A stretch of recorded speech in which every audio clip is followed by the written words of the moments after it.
더 이상 못 참겠습니다.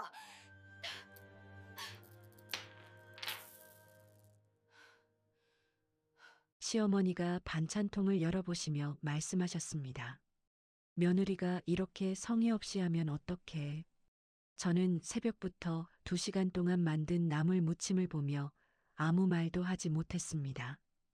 양도 적고 간도 안 맞네. 죄송해요. 다시 만들어 올게요. 저는 고개를 숙이며 대답했습니다. 시어머니는 한숨을 쉬셨습니다. 됐어. 내가 다시 손보면 돼. 저는 손이 떨렸지만 표정은 관리했습니다. 미소를 잃지 않았습니다. 이런 상황이 벌어진 데에는 아주 충격적인 이유가 있었습니다. 잠깐, 여러분은 지금 어디서 이 이야기를 듣고 계신가요? 몇 살이시고, 어디에 사시는지, 무엇을 하면서 듣고 계신지 댓글로 꼭 남겨주세요. 여러분의 이야기가 궁금합니다. 저는 정유진입니다. 올해 32살이고 결혼한 지 3년째입니다. 남편 이준혁과는 연애 2년을 하고 결혼했습니다. 결혼 전에는 회계법인에서 일했지만 결혼하고 1년 만에 그만뒀습니다. 유진아, 여자가 일까지 하면 힘들잖아. 집안일도 해야 하는데. 남편이 그렇게 말했을 때 저는 별 생각 없이 동의했습니다. 그때는 사랑했고 남편이 원하는 대로 해주고 싶었습니다. 퇴사하고 저는 전업주부가 됐습니다. 처음에는 좋았습니다. 출근하지 않아도 되고 여유롭게 집안일을 할 수 있었습니다. 하지만 곧 깨달았습니다. 집안일은 끝이 없다는 것을요. 아침에 일어나면 남편 아침 식사를 준비했습니다.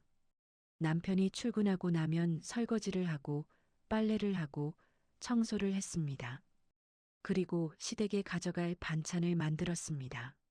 매주 수요일과 토요일 저는 시댁에 반찬을 가져다 드렸습니다. 시어머니가 원하셨습니다. 며느리가 시부모 챙기는 건 당연한 거 아니야? 저는 당연하다고 생각했습니다. 그래서 일주일에 2번 새벽같이 일어나 반찬을 만들었습니다. 나물도 하고 조림도 하고 볶음도 했습니다. 하지만 시어머니는 늘 뭔가 불만족스러워 하셨습니다. 이건 간이 짜네. 이건 너무 싱겁고. 저는 매번 죄송하다고 말했습니다. 그리고 다음에는 더 잘하겠다고 다짐했습니다.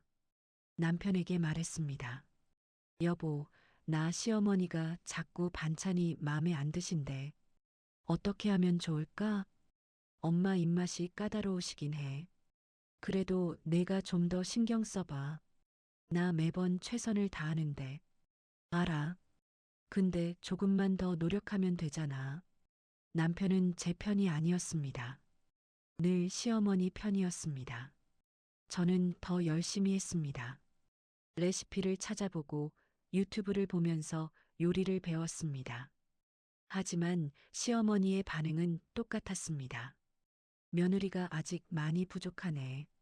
결혼 2년째 되던 해 명절이었습니다. 설날이었습니다. 저는 시댁에서 아침부터 밤까지 일했습니다.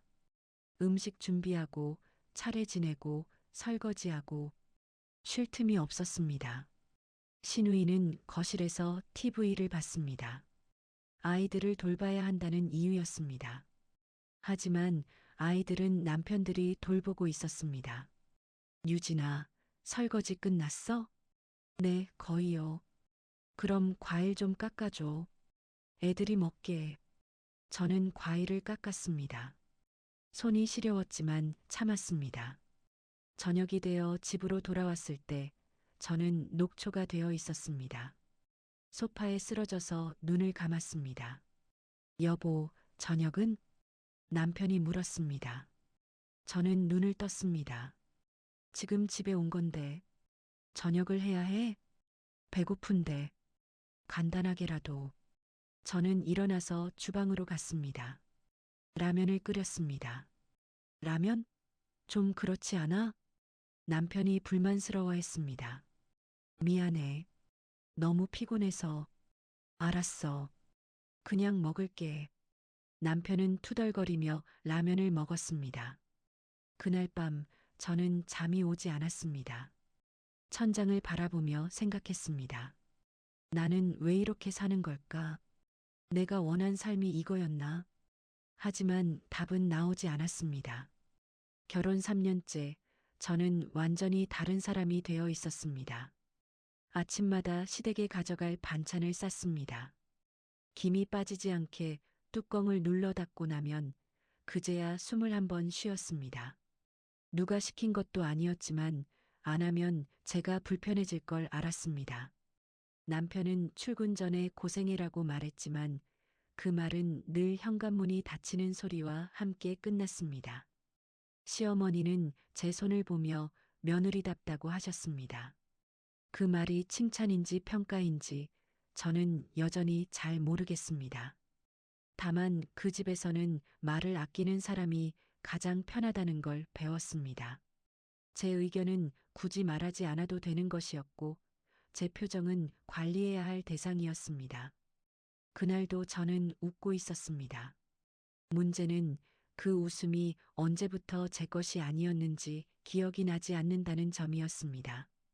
오늘도 시댁에 반찬을 가져다 드렸습니다. 시어머니가 반찬통을 열어보시고는 고개를 저으셨습니다. 이건 또 짜네.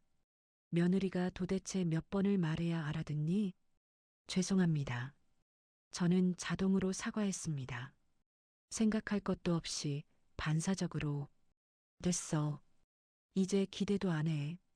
시어머니가 한숨을 쉬시며 말씀하셨습니다. 저는 그 자리에 서서 가만히 있었습니다.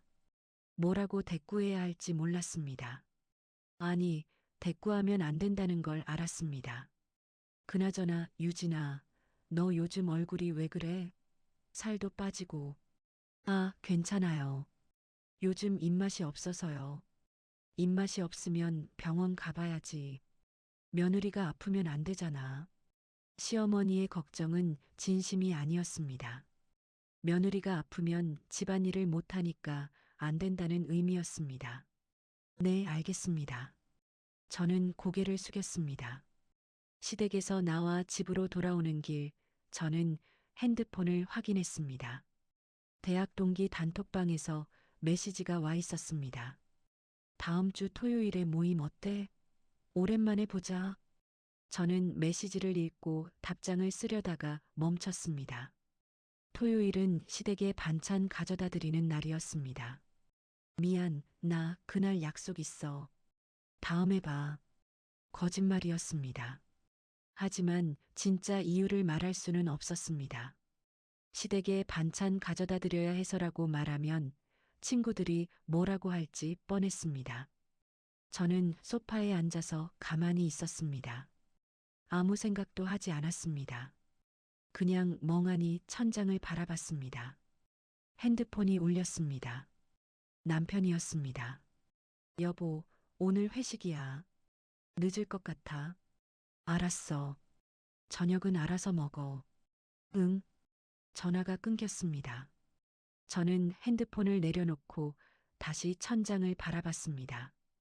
저녁을 먹어야 하는데 배가 고프지 않았습니다. 요즘 자주 그랬습니다.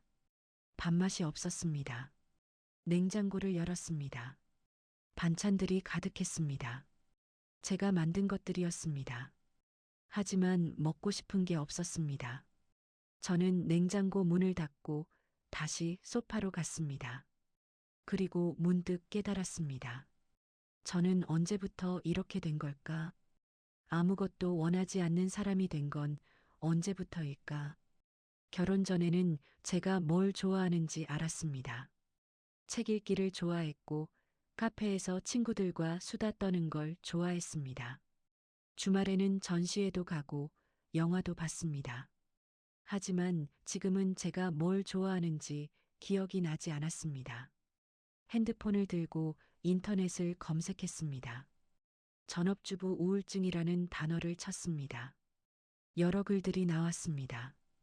비슷한 상황의 사람들이 많았습니다. 저도 똑같아요. 아무것도 하고 싶지 않아요. 매일 똑같은 일상이 반복돼요. 남편은 이해하지 못해요. 저는 그 글들을 읽으며 울컥했습니다. 저만 이런 게 아니었습니다. 하지만 동시에 생각했습니다. 그럼 어떡하라는 거지? 다들 그렇게 사는 건데. 밤늦게 남편이 들어왔습니다. 술 냄새가 났습니다. 여보, 나왔어. 응. 저녁 먹었어? 응. 거짓말이었습니다. 저는 아무것도 먹지 않았습니다. 남편은 침실로 들어가서 옷을 갈아입었습니다. 그리고 침대에 쓰러졌습니다. 여보, 물 좀 갖다 줘. 저는 일어나서 물을 따라왔습니다. 남편에게 건넸습니다. 고마워. 남편은 물을 마시고 눈을 감았습니다. 곧 코를 골기 시작했습니다. 저는 거실로 나와서 다시 소파에 앉았습니다. 이게 제 삶이었습니다. 아침에 일어나 남편 챙기고 집안일하고 시댁 반찬 만들고 저녁에 남편 기다리고 그리고 다음날 똑같이 반복하고 언제까지 이렇게 살아야 하나 그런 생각이 들었습니다.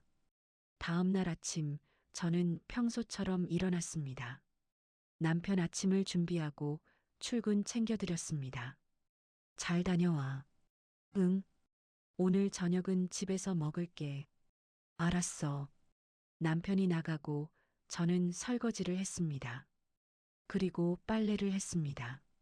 빨래를 널다가 문득 멈췄습니다. 나는 왜 이러고 있는 걸까? 누가 시킨 것도 아닌데 왜 매일 이렇게 사는 걸까? 하지만 답은 알고 있었습니다. 안 하면 안 되니까. 안 하면 집안이 돌아가지 않으니까. 저는 다시 빨래를 널었습니다.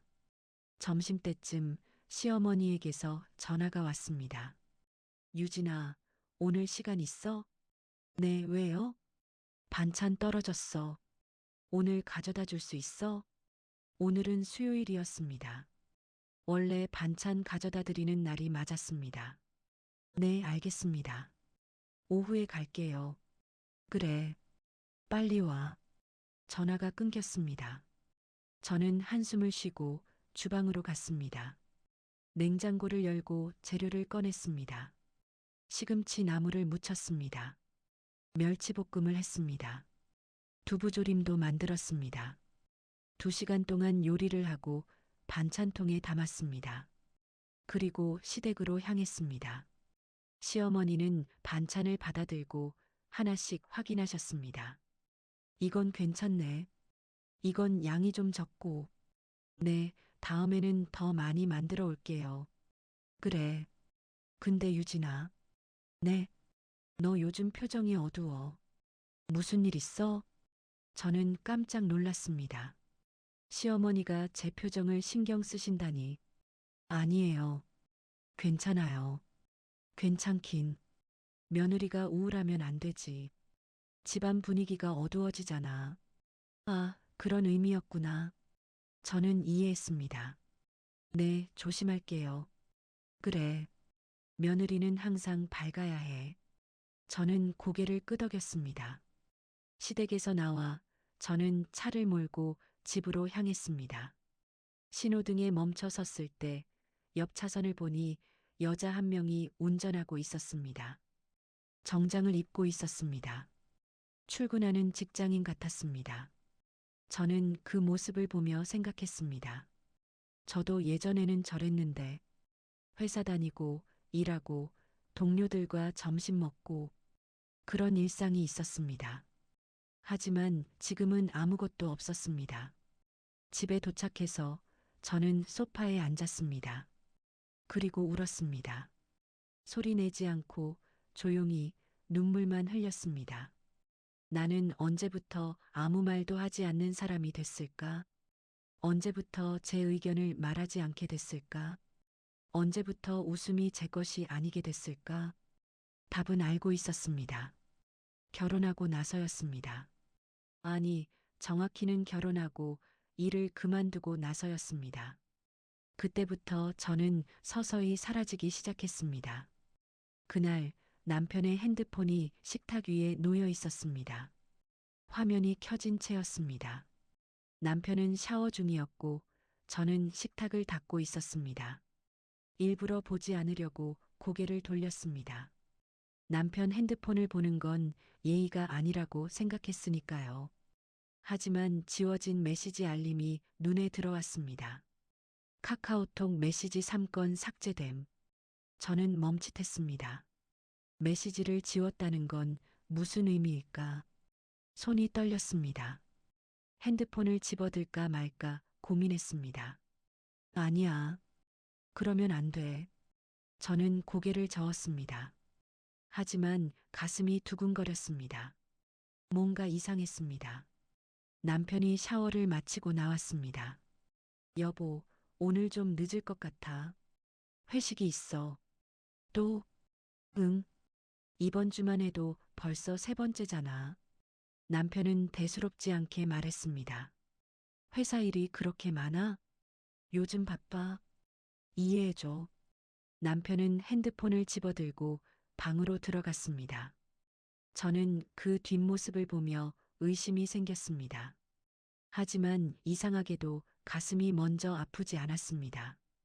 대신 이 집에서 이 이야기를 꺼낼 수 없다는 사실이 먼저 떠올랐습니다. 만약 남편에게 물어봤다가 아니라고 하면 저는 남편을 의심한 나쁜 아내가 됩니다. 만약 시어머니께 말씀드리면 며느리가 남편을 제대로 못 챙기니까 그런 거 아니냐는 말을 들을 게 뻔했습니다. 저는 혼자였습니다. 그날 저녁 남편은 정말로 늦게 들어왔습니다. 새벽 2시쯤이었습니다.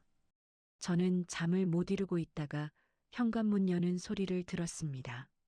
남편은 비틀거리며 들어왔습니다. 술 냄새가 심했습니다. 여보, 자고 있어야지. 왜 안 자? 기다렸어. 기다릴 것 없어. 그냥 자면 되지. 남편은 침대에 쓰러졌습니다. 옷도 갈아입지 않은 채로 저는 남편의 옷에서 향수 냄새를 맡았습니다. 제가 쓰지 않는 향수였습니다. 가슴이 철렁 내려앉았습니다. 다음 날 아침 남편은 아무 일 없다는 듯 출근했습니다. 저는 집안일을 했습니다.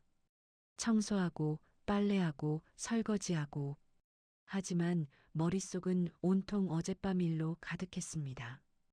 향수 냄새, 지워진 메시지, 잦은 회식, 모든 게 의심스러웠습니다. 점심때쯤 시어머니에게서 전화가 왔습니다. 유진아, 오늘 우리 집에 손님 오셔. 와서 음식 준비 좀 도와줘. 네, 알겠습니다. 저는 시댁으로 향했습니다. 시어머니는 부엌에서 바빴습니다. 저는 옆에서 도왔습니다. 유진아, 요즘 준혁이 잘 챙기고 있어? 갑작스러운 질문에 저는 놀랐습니다. 네, 당연히요. 남편은 잘 챙겨야 해. 안 그러면 밖에서 한눈 팔아. 시어머니의 말에 제 손이 멈췄습니다. 어머니, 혹시, 뭐, 아니에요. 저는 차마 물어보지 못했습니다. 오후에 손님들이 오셨습니다. 시어머니 친구분들이었습니다. 저는 부엌에서 음식을 나르고 차를 따르고 과일을 깎았습니다. 시어머니는 거실에서 친구분들과 이야기하셨습니다. 요즘 며느리들은 남편도 제대로 못 챙긴다니까. 맞아. 그러니까 남편들이 바람 피우지. 저는 부엌에서 그 말을 들었습니다. 가슴이 답답했습니다. 설거지를 하는 동안 눈물이 났습니다. 물소리가 커서 다행이라고 생각했습니다. 제 숨소리를 가릴 수 있었으니까 그 순간 깨달았습니다. 남편의 외도 여부보다 더 확실한 건 아무도 제 편이 아니라는 사실이었습니다. 그날도 저는 설거지를 하고 있었습니다. 접시를 하나씩 닦고 헹구고 건조대에 올려놓았습니다. 익숙한 동작이었습니다. 생각하지 않아도 손이 알아서 움직였습니다. 그런데 갑자기 손이 멈췄습니다. 물에 잠긴 제 손을 내려다봤습니다. 하얀 거품이 손등을 덮고 있었습니다. 이 손이 낯설게 느껴졌습니다. 누구의 손인가? 이게 정말 내 손인가? 그리고 문득 이런 생각이 들었습니다. 이 집에서 내가 사라지면 누가 가장 먼저 눈치챌까? 아니, 과연 누군가는 알아챌까? 남편은 아마 며칠은 지나야 알아챌 겁니다. 밥이 차려지지 않고 빨래가 쌓이고 집이 지저분해지면 그제야 알아차릴 것입니다. 시어머니는 반찬이 배달되지 않을 때 알아챌 것입니다. 그리고 제 친정 식구들은 아마 제가 전화하지 않으면 모를 겁니다. 제가 늘 먼저 전화했으니까요. 저는 물을 잠그고 수건으로 손을 닦았습니다. 거실로 나와 소파에 앉았습니다. 핸드폰을 들고 연락처를 내려봤습니다. 아버지 이름이 보였습니다. 손가락이 아버지 번호 위에서 맴돌았습니다. 전화를 걸까? 아버지한테 이 이야기를 할까? 하지만 무슨 말을 해야 할까? 아빠, 나 힘들어라고? 아버지는 뭐라고 하실까? 좀 참아. 결혼 생활이 원래 그래라고 하실까? 저는 번호를 눌렀습니다. 전화가 연결됐습니다. 하지만 첫 번째 신호가 울리기 전에 끊었습니다. 안 되겠다. 말할 수 없다. 아버지는 늘 제 편이었습니다. 제가 어렸을 때부터 저를 아꼈고 제가 하고 싶은 걸 할 수 있게 도와주셨습니다. 하지만 동시에 아버지는 제게 참는 법을 가르친 사람이었습니다. 유진아, 여자는 참을 줄 알아야 해. 지금은 말할 때가 아니야. 때를 봐야지. 가정의 평화가 제일 중요해. 내가 조금 양보하면 다 잘 풀려. 그런 말들을 들으며 자랐습니다. 그래서 저는 늘 참았습니다. 말하고 싶은 걸 삼키고 화가 나도 웃고 슬퍼도 괜찮다고 했습니다. 아버지가 가르쳐 준 대로요. 저는 핸드폰을 내려놓고 천장을 올려다봤습니다. 나는 너무 오래 참아온 게 아닐까? 지켜야 한다고 믿었던 것들을 사실은 지킬 필요가 없었던 건 아닐까? 가정의 평화, 남편의 체면, 시댁의 기대, 그런 것들을 지키느라 저는 저를 잃어버린 게 아닐까? 저녁이 되었습니다. 남편이 돌아올 시간이었습니다. 저는 평소처럼 저녁을 준비했습니다. 남편이 좋아하는 된장찌개와 제육볶음을 만들었습니다. 6시 남편이 들어왔습니다. 다녀왔어. 응, 오늘 저녁 뭐야? 된장찌개랑 제육볶음. 좋네. 남편은 손을 씻고 식탁에 앉았습니다. 저도 앉았습니다. 우리는 말없이 밥을 먹었습니다. 여보, 제가 먼저 입을 열었습니다. 응? 요즘 회식이 많지? 남편의 손이 잠깐 멈췄습니다. 응, 바쁘니까. 매일 이렇게 늦으면 힘들지 않아? 뭐, 어쩔 수 없지. 회사 생활이 그런 거야. 남편은 다시 밥을 먹었습니다. 저는 더 묻고 싶었습니다. 정말 회식인지, 누구랑 만나는지, 왜 향수 냄새가 났는지. 하지만 입이 열리지 않았습니다. 왜? 뭐 불만 있어? 남편이 물었습니다. 아니, 그냥, 그냥, 그냥이면 말을 왜 꺼내? 남편의 목소리에 짜증이 섞였습니다. 미안해. 저는 또 사과했습니다. 됐어. 빨리 먹자. 식사가 끝나고 남편은 거실로 갔습니다. TV를 켰습니다. 저는 설거지를 하러 갔습니다. 또다시 물에 손을 담갔습니다. 접시를 닦았습니다. 그리고 또 생각했습니다. 나는 왜 물어보지 못했을까? 왜 당당하게 말하지 못했을까? 혹시 남편이 정말 바람 피우고 있는 거 아니냐고 솔직하게 말해달라고 왜 그렇게 말하지 못했을까? 두려웠기 때문입니다. 대답을 듣는 게 무서웠습니다. 만약 정말 바람 피우고 있다고 하면 그 다음에 어떻게 해야 할지 몰랐습니다. 이혼? 저는 이혼 후에 어떻게 살아야 할지 몰랐습니다. 직장도 없고 돈도 없고 갈 곳도 없었습니다.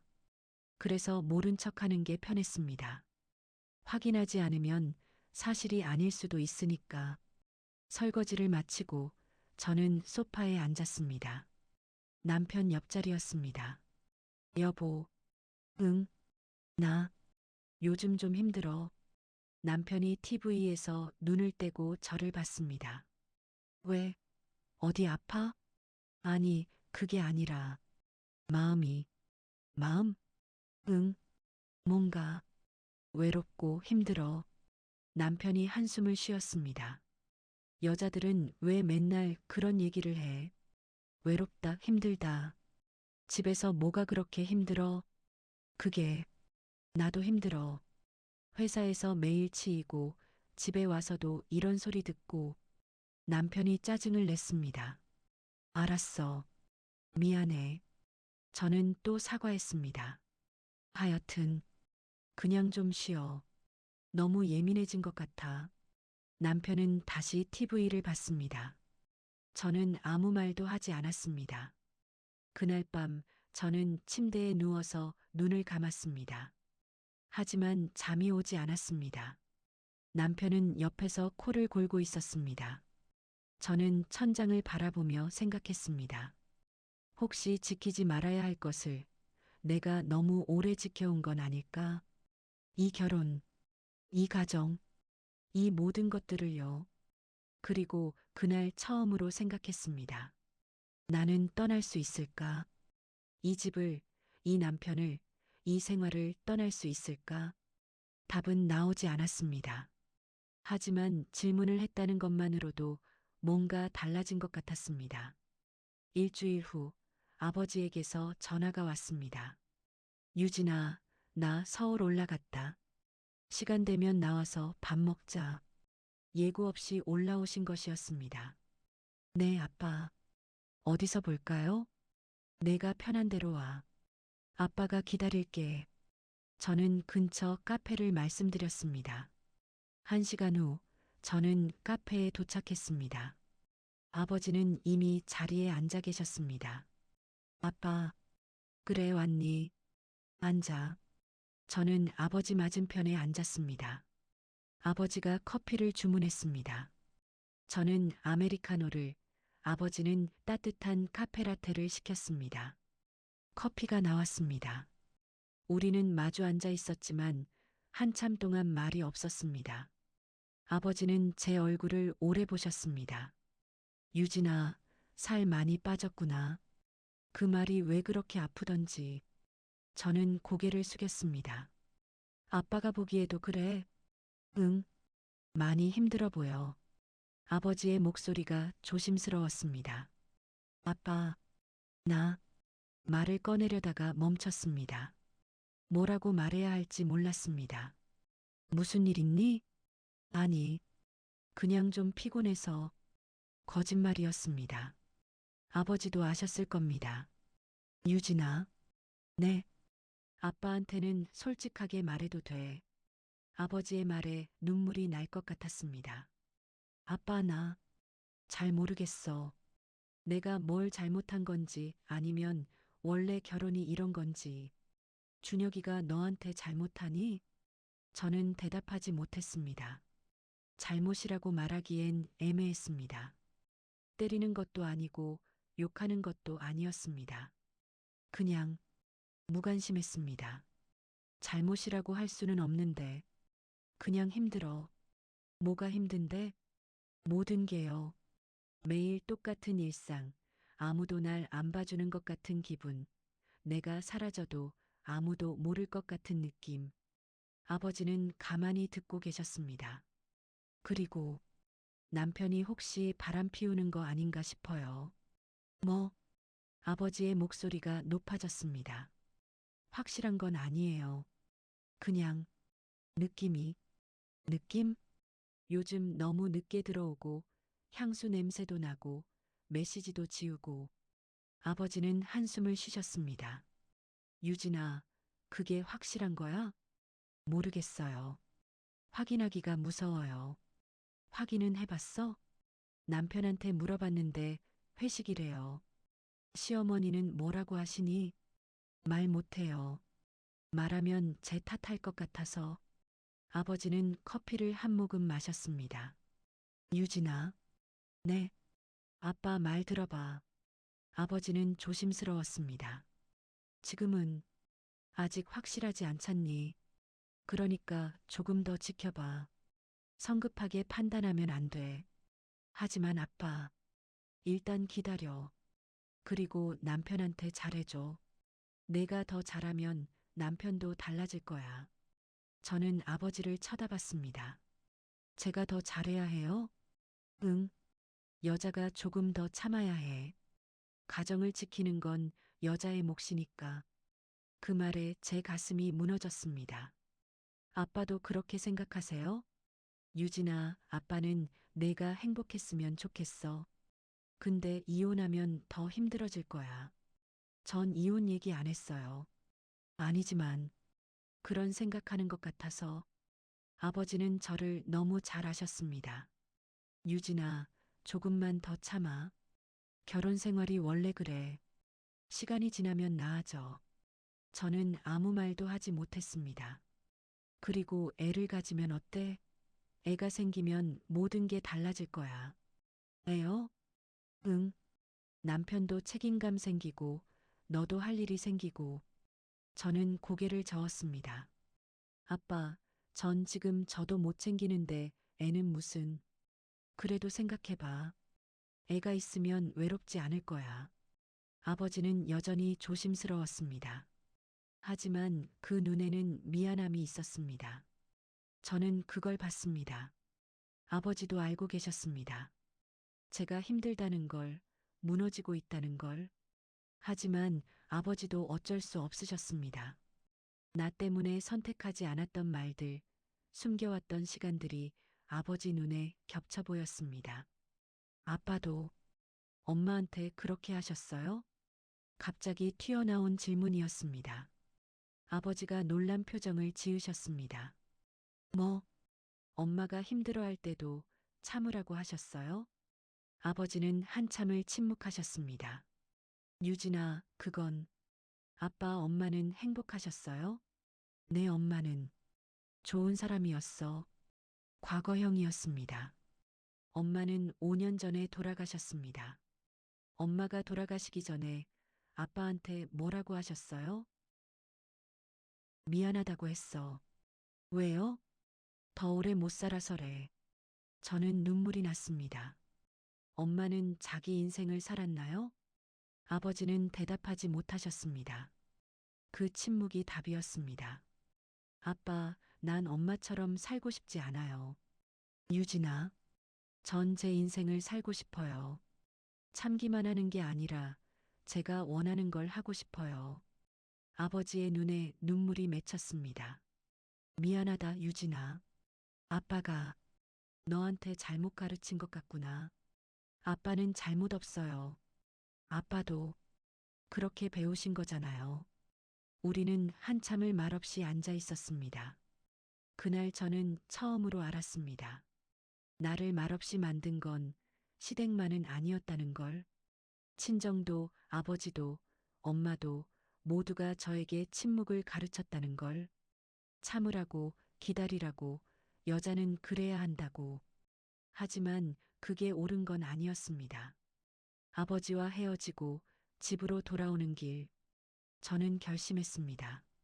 더 이상 참지 않기로, 더 이상 침묵하지 않기로, 제 인생을 살기로. 집으로 돌아오는 길, 저는 과거를 떠올렸습니다. 결혼하기 전으로 돌아갔습니다.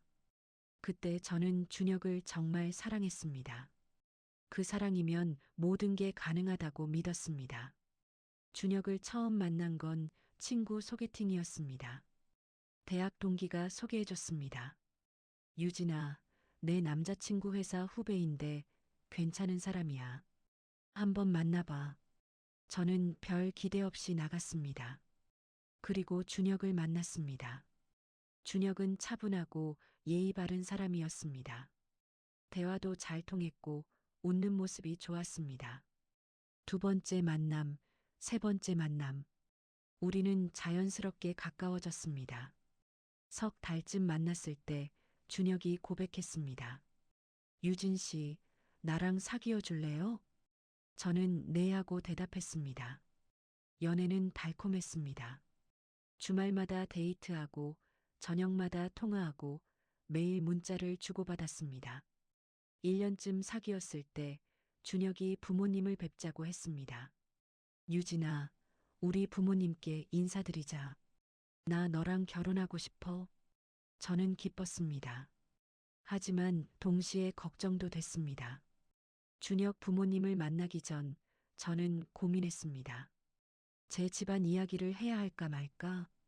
사실 저희 집은 부유한 편이었습니다. 아버지가 사업을 하셨고 성공하셨습니다. 저는 어릴 때부터 부족함 없이 자랐습니다. 하지만 그걸 내세우고 싶지 않았습니다. 사람들이 제 집안을 보고 저를 판단하는 게 싫었습니다. 저는 그냥 정유진으로 사랑받고 싶었습니다. 그래서 준혁에게도 자세히 말하지 않았습니다. 우리 아버지, 그냥 회사 다니셔. 거짓말은 아니었습니다. 아버지는 본인 회사를 운영하셨으니까요. 준혁 부모님을 처음 뵀을 때 저는 긴장했습니다. 시어머니는 저를 위아래로 훑어보셨습니다. 유진 씨, 부모님은 뭐 하시나요? 아버지는 회사 다니시고 어머니는 돌아가셨습니다. 아, 그래요? 어떤 회사? 작은 무역회사요. 또 거짓말이었습니다. 아버지 회사는 작지 않았습니다. 집은 어디? 경기도요. 전세? 작아요. 시어머니는 고개를 끄덕이셨습니다. 그래도 딸 하나 시집 보내려면 준비할 게 많겠네요. 네, 그렇겠죠. 그날 이후로 시어머니는 제게 호의적이지 않았습니다. 준혁에게서 들었습니다. 엄마가 내 집안이 좀 약하다고 하시네. 약하다니? 경제적으로. 아빠 회사도 작고 집도 경기도고. 저는 웃었습니다. 실제로는 준혁 네보다 저희 집이 더 부유했지만요. 그래도 나는 괜찮아. 나는 내가 좋으니까. 준혁의 말에 저는 안심했습니다. 결혼 준비를 시작했습니다. 시어머니는 이것저것 요구하셨습니다. 예단은 이 정도는 해야지. 혼수는 이만큼 준비해야 하고, 패백은 꼭 전통 방식으로. 저는 다 들어드렸습니다. 아버지가 지원해 주셨으니까요. 하지만 아버지의 지원을 준혁네는 몰랐습니다. 제가 말하지 않았으니까요. 결혼식 당일 시어머니가 말씀하셨습니다. 유진이네가 형편이 어려운데도 잘 준비했네. 저는 웃으며 대답했습니다.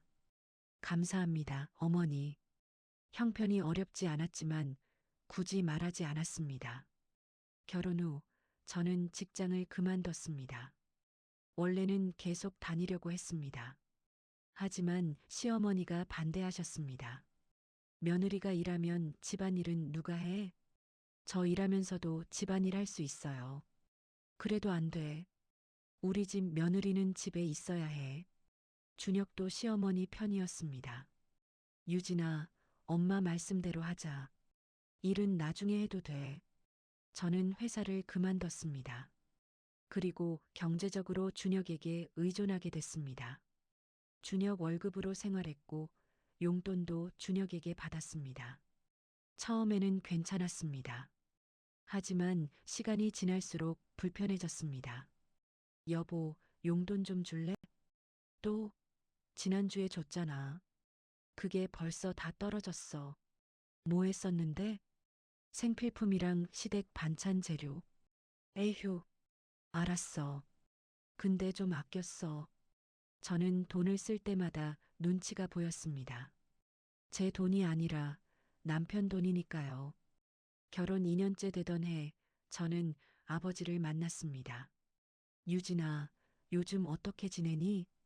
잘 지내요, 아빠. 돈은 괜찮고? 네, 괜찮아요. 거짓말이었습니다. 사실 빠듯했습니다. 유진아, 아빠가 통장 하나 만들어줄게. 거기 돈 좀 넣어둘 테니까 내가 필요할 때 써. 괜찮아요, 아빠. 저 돈 필요 없어요. 그래도 가져. 만약을 위해서. 아버지는 제 명의로 통장을 만들어 주시고 3천만 원을 넣어 주셨습니다. 이건 비상금이야.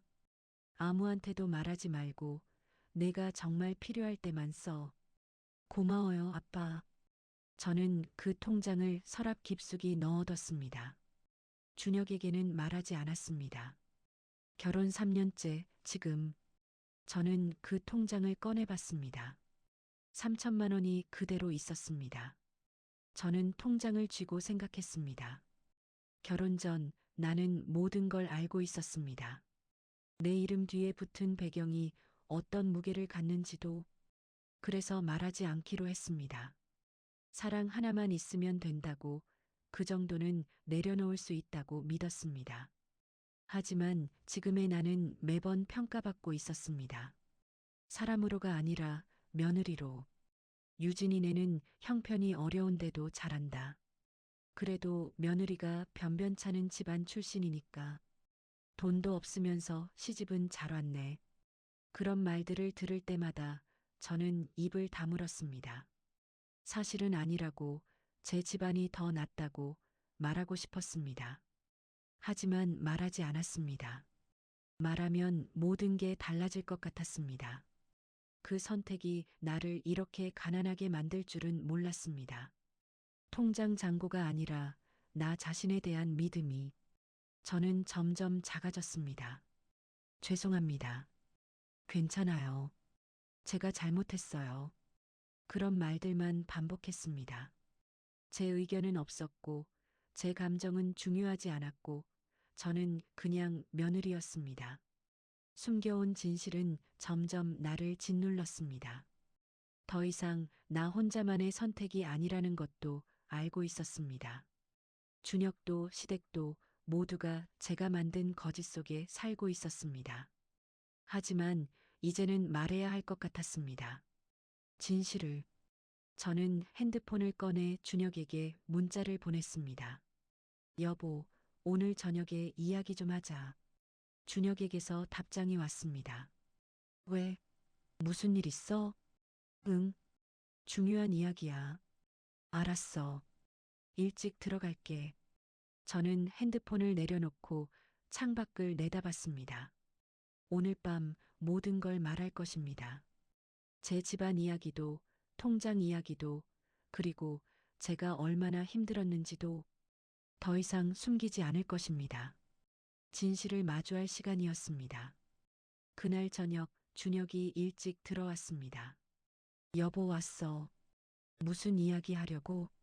저는 거실 소파에 앉아 있었습니다. 준혁도 옆에 앉았습니다. 여보 나 말을 꺼내려는데 준혁의 핸드폰이 울렸습니다. 잠깐만. 엄마한테 전화 왔어. 준혁이 전화를 받았습니다. 네, 엄마. 응, 알았어. 그래, 유진이한테 말할게. 전화를 끊고 준혁이 말했습니다. 유진아, 다음 주 토요일에 엄마 칠순 잔치 있어. 알고 있지? 응, 알아. 엄마가 그날 꼭 오라고 하시네. 준비 많이 도와달래. 저는 고개를 끄덕였습니다. 그리고 결심했습니다. 칠순 잔치날 모든 걸 말하기로. 일주일 후 시어머니 칠순 잔치날이 왔습니다. 저는 새벽부터 시댁에 가서 준비를 도왔습니다. 음식 나르고 상 차리고 손님 맞이하고. 시어머니는 화려한 한복을 입고 계셨습니다. 얼굴에는 미소가 가득했습니다. 저는 준비한 선물을 손에 쥐고 있었습니다. 진주 목걸이였습니다. 백화점에서 골랐습니다. 200만 원이었습니다. 잔치가 한창일 때 시어머니가 손님들에게 가족을 소개하는 시간이 있었습니다. 여러분, 제 가족들을 소개할게요. 시어머니가 한 명씩 소개했습니다. 이 사람은 제 큰아들이고, 이 사람은 큰며느리예요. 이 사람은 제 작은아들 준혁이고, 제 차례였습니다. 이 사람은 작은 며느리 유진이에요. 시어머니의 목소리가 평소보다 차가웠습니다. 그리고 이어서 말씀하셨습니다. 그리고 여기, 이분은 제게 정말 소중한 분이에요. 가족 같은 사람이죠.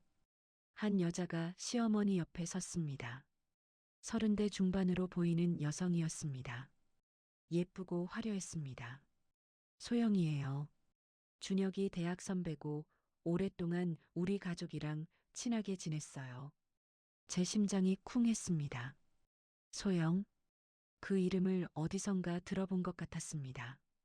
준혁의 핸드폰에서 지워진 메시지. 혹시 그게... 저는 준혁을 쳐다봤습니다. 준혁은 당황한 표정이었습니다. 손님들은 소영을 쳐다봤습니다. 그리고 저를 쳐다봤습니다. 공기가 어색해졌습니다. 선물 증정 시간이 됐습니다. 저는 진주 목걸이를 들고 시어머니께 다가갔습니다. 어머니, 칠순 축하드려요. 손이 떨리지 않는 게 이상할 정도였습니다. 시어머니는 목걸이를 받아들고 대충 쳐다보셨습니다. 그래, 고마워. 차갑게 말씀하시고는 옆에 있는 소영에게 미소 지으셨습니다. 소영아, 내가 준 선물 정말 마음에 들어. 역시 내가 제일 나를 잘 알아. 소영이 웃으며 대답했습니다. 어머니, 좋아하시니 다행이에요. 저는 그 자리에 서서 가만히 있었습니다. 손님들이 저를 쳐다봤습니다. 동정하는 눈빛, 비웃는 눈빛, 불편해하는 눈빛. 그 순간 저는 깨달았습니다. 이 집에서 나는 이미 제외된 사람이었다는 걸. 더 이상 울고 싶지 않았습니다. 대신 무언가가 안에서 완전히 끊어졌습니다. 저는 손님들을 둘러봤습니다. 시댁 친척들, 시어머니 친구들 모두가 저를 보고 있었습니다. 그리고 저는 입을 열었습니다. 어머니, 시어머니가 저를 쳐다봤습니다. 네, 궁금한 게 있어요. 소영 씨를 왜 가족이라고 소개하셨어요? 시어머니의 얼굴이 굳었습니다. 그건 오래 알고 지낸 사이니까. 그럼 며느리인 저보다 소영 씨가 더 가족 같으신가요? 유진아, 지금 무슨... 아니면 혹시 소영 씨가 제 자리를 대신할 거라서 그런가요? 손님들이 웅성거리기 시작했습니다. 준혁이 제 팔을 잡았습니다. 유진아, 그만해. 집에 가서 이야기하자. 저는 준혁의 손을 뿌리쳤습니다. 아니요. 여기서 할 거예요. 저는 소영을 똑바로 쳐다봤습니다. 소영 씨, 준혁이랑 무슨 사이예요? 소영의 얼굴이 빨개졌습니다. 그건... 저는... 대답 안 하셔도 돼요. 제가 이미 다 알고 있으니까요. 저는 가방에서 서류 봉투를 꺼냈습니다. 어머니, 저도 선물을 하나 더 준비했어요. 시어머니가 의아한 표정을 지으셨습니다. 뭔데? 이건 제 친정회사 소개서예요. 저는 서류를 펼쳤습니다. 정유진, 한성무역 대표이사 정승호의 외동딸. 회사 규모 직원 200명, 연 매출 300억. 손님들이 숨을 죽였습니다. 강남 타워 팰리스 55평 거주. 개인 자산시가 총액 20억 이상. 시어머니의 얼굴이 창백해졌습니다. 유진아, 그게 무슨... 어머니, 저 결혼할 때 일부러 말씀 안 드렸어요. 사랑 때문이었죠. 준혁을 사랑했으니까요. 저는 준혁을 쳐다봤습니다. 그래서 3년 동안 참았어요. 형편 어려운 집안 출신이라는 소리 들어도 변변찮은 며느리라는 말 들어도요. 유진아. 하지만 오늘 어머니가 저 대신 소영 씨를 가족이라고 소개하시는 걸 보고 깨달았어요. 이제 그만해야겠다고요. 저는 다시 서류를 꺼냈습니다. 그런데 말이에요, 어머니. 혹시 작년에 준혁 씨 회사가 위기였던 거 아세요? 시어머니가 놀란 표정을 지으셨습니다. 뭐? 준혁 씨 다니는 회사, 작년에 거래처가 끊기면서 부도 직전까지 갔었어요. 준혁의 얼굴이 하얗게 질렸습니다. 유진아, 그건... 그때 누가 살렸는지 아세요? 저는 손님들을 둘러봤습니다. 제 아버지예요. 한성무역에서 그 회사와 3년 장기 계약을 체결했죠. 10억 규모로요. 시아버지가 벌떡 일어났습니다. 그, 그게 정말이야? 네. 여기 계약서 사본 있어요. 저는 서류를 테이블 위에 펼쳤습니다. 그리고 재작년에 시아버지 사업 자금이 필요하셨을 때 5천만 원 빌려주신 분도 제 아버지예요. 시아버지의 얼굴이 붉어졌습니다. 그건, 그게, 물론 시아버지는 그냥 지인한테 빌린 줄 아셨겠죠. 제 아버지가 제 이름 안 대고 도와드렸으니까요. 저는 시어머니를 똑바로 쳐다봤습니다. 어머니, 이 집이 지난 3년 동안 무사할 수 있었던 건 다 제 친정 덕분이에요. 근데 저한테 어떻게 하셨어요? 시어머니는 아무 말도 하지 못했습니다. 형편 어렵다고, 변변찮다고 그렇게 무시하셨죠. 손님들이 수군거렸습니다. 그리고 오늘 제 눈앞에서 남편 외도 상대를 가족이라고 소개하셨어요. 유진아, 소영이는 그냥, 어머니, 그만하세요. 제 목소리가 단호해졌습니다. 저는 이제 이 집과 인연을 끊을 거예요. 이혼할 겁니다.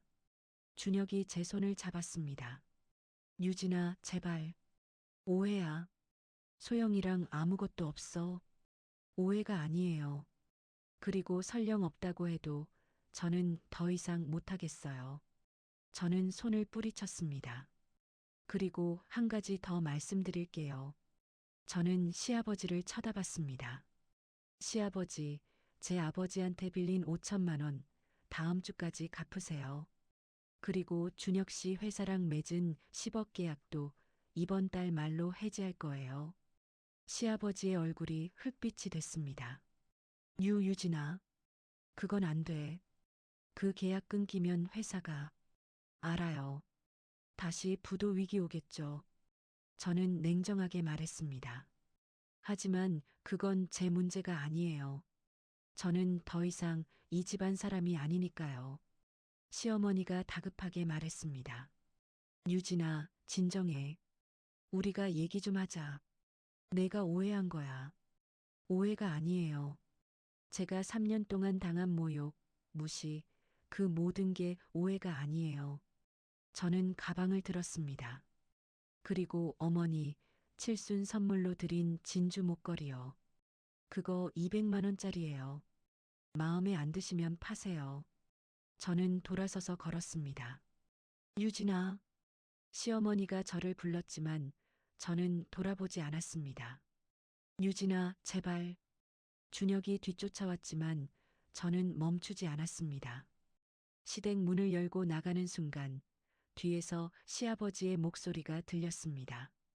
이게 다 당신 때문이야. 며느리를 왜 그렇게 대했어?